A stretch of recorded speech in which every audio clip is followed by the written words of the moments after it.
in your mind, it's possible that you would say, no, Cyril Ramaphosa has always been against me, and he's wanted me to go to jail.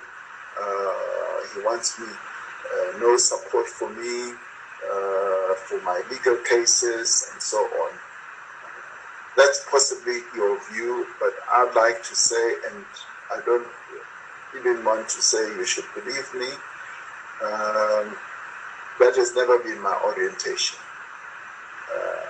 I see you as my leader, as my elder in the ANC, and I would say even here and now, I mean, there's been another leader who has never had a supportive disposition towards me, but who I would never have wanted to see evil done to. Comrade Thabo is one such leader.